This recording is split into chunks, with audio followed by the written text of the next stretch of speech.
중국 부동산 시장에 또 다른 위기가 찾아왔어요. 헝다, 비구이 위안 많이 들어보셨죠? 근데 이번엔 얘기가 좀 다릅니다. 국가가 보증하는 것 같았던 그런 거인마저 흔들리고 있거든요. 자, 오늘 이 이야기 속으로 한번 들어가 보시죠. 망하기엔 너무 크다. 우리가 흔히 대마불사라고 하잖아요. 만약에 이 믿음이 깨져버린다면 어떻게 될까요? 오늘 우리가 파헤쳐볼 이야기는 바로 이 섬뜩한 질문에서 시작됩니다. 중국 경제 전체를 뿌리째 흔들 수도 있는 한 기업의 위기를 통해서 그 답을 한번 찾아보려고 합니다. 이 모든 이야기의 중심에는 완커라는 회사가 있습니다. 이 회사는요, 다른 민간 개발사들이랑은 차원이 달랐어요. 왜냐? 대주주가 국영 지하철 회사고요. 사업도 베이징이나 선전 같은 제일 잘 나가는 도시에만 집중했거든요. 그래서 모두가 적어도 완커만큼은 안전하다 이렇게 믿었던 거죠. 근데 바로 이 믿음이 모든 문제의 시작이었습니다. 자, 그럼 첫 번째 파트부터 시작해 볼까요? 모두가 절대 무너지지 않을 거라고 믿었던 이 거인이 도대체 어떻게 이렇게 한순간에 벼랑 끝으로 내몰리게 됐을까요? 먼저 디폴트 위기라는 단어의 무게부터 좀 짚고 넘어가야 할 것 같아요. 이게 그냥 돈을 제때 못 갚았다 이런 단순한 얘기가 아니에요. 특히 왕커처럼 상징적인 기업이 디폴트를 선언한다? 이건 시장 전체의 신뢰를 그냥 와르르 무너뜨리는 거고요. 걷잡을 수 없는 금융위기로 가는 첫 번째 도미노가 쓰러지는 것과 같습니다. 바로 이 슬라이드가 완커가 얼마나 긴박한 상황인지 딱 보여주는데요. 보세요. 20억 위안의 빚 상환을 딱 1년만 미뤄달라고 했는데 채권단 투표에서 부결된 겁니다. 이제 남은 시간 단 5영업일이에요. 그 안에 돈을 못 구하면 공식적으로 디폴트, 즉 부도가 나는 거죠.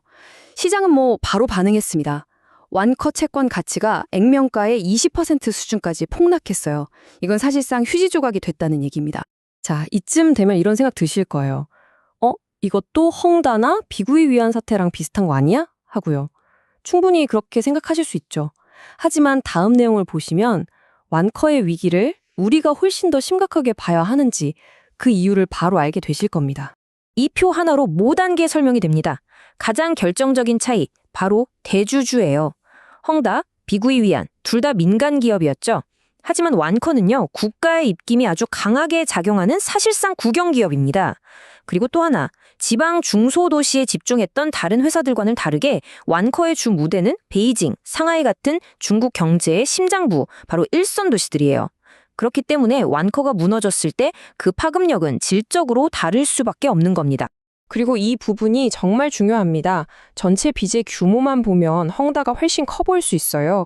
하지만 당장 현금으로 이자를 갚아야 해서 기업의 숨통을 꽉 조이는 이자부 부채, 이것만 놓고 보면 완커가 비구이 위안보다 더 크다는 겁니다. 이게 바로 완커의 위기가 훨씬 더 즉각적이고 또 위험할 수 있다는 강력한 신호인 거죠.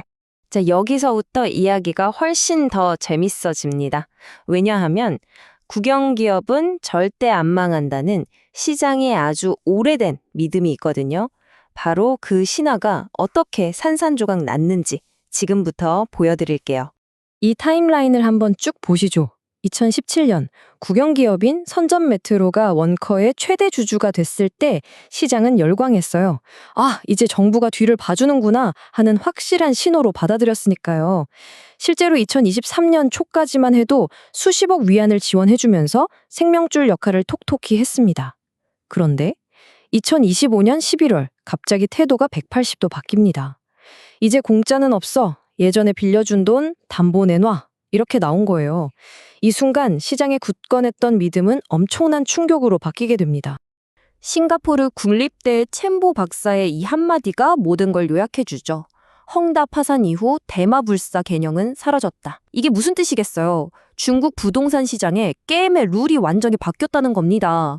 헝다 사태를 겪으면서 이제는 아무리 큰 기업이라도, 심지어 국가랑 연관된 기업이라도 정부가 무조건 살려주진 않는다는 그 냉혹한 현실을 모두가 깨닫게 된 거죠. 그렇다면 이 한 회사의 위기가 어떻게 중국 경제 전체에 이런 충격파를 던질 수 있는 걸까요? 지금부터는 그 파급력이 어느 정도인지 구체적인 숫자로 한번 확인해 보겠습니다. 자, 먼저 이 숫자부터 보시죠. 마이너스 43%.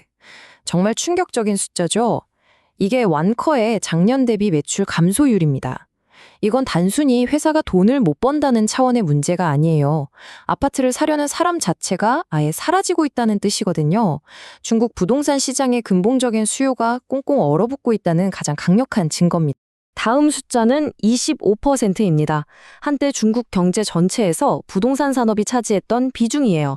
4분의 1이죠. 어마어마합니다. 자동차, 가구, 건설, 수많은 산업이 이 부동산 시장 하나만 바라보고 있어요. 이 거대한 기둥이 흔들린다는 건 곧 중국 경제 전체가 위험에 처했다는 뜻과 같습니다.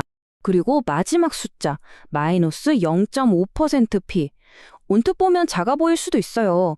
하지만 이건 골드만삭스가 예측한 건데 이 부동산 위기 하나만으로 중국의 연간 경제 성장률이 이만큼이나 깎여 나갈 수 있다는 의미입니다.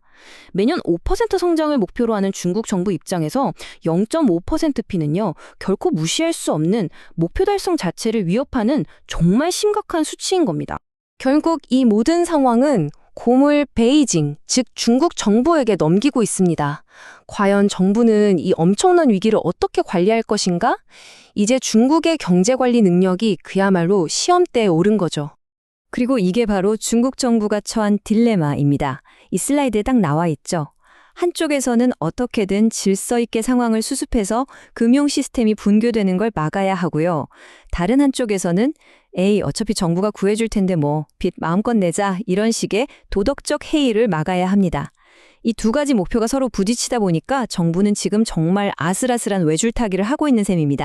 그래서 정부가 내놓은 대응책은 대략 이렇습니다. 일단 살릴만한 프로젝트는 화이트 리스트라는 걸 만들어서 선별적으로 지원하고요. 도시별로 상황이 다르니 맞춤형 정책을 쓰고 있죠. 그리고 가장 중요한 건 예전처럼 무조건 돈으로 막는 게 아니라 시장 원칙에 맡기려는 움직임을 보이고 있다는 점입니다. 하지만 마지막 항목을 꼭 주목하셔야 해요. 시장이 완전히 회복되려면 2028년, 어쩌면 그 이후가 될 수도 있다는 전망이 나오고 있어요. 이건 결코 빠른 시간 안에 해결될 문제가 아니라는 뜻입니다. 결국 우리는 이 질문 앞에 서게 됩니다. 중국 정부는 이 부실한 부분들을 정교하게 도려내는 이른바 통제된 철거를 성공적으로 해낼 수 있을까요? 아니면 이것이 우리가 아직 보지 못한 더 거대한 시스템 붕괴의 시작점이 되는 걸까요? 완커의 운명에 중국 경제의 미래가 달려 있습니다.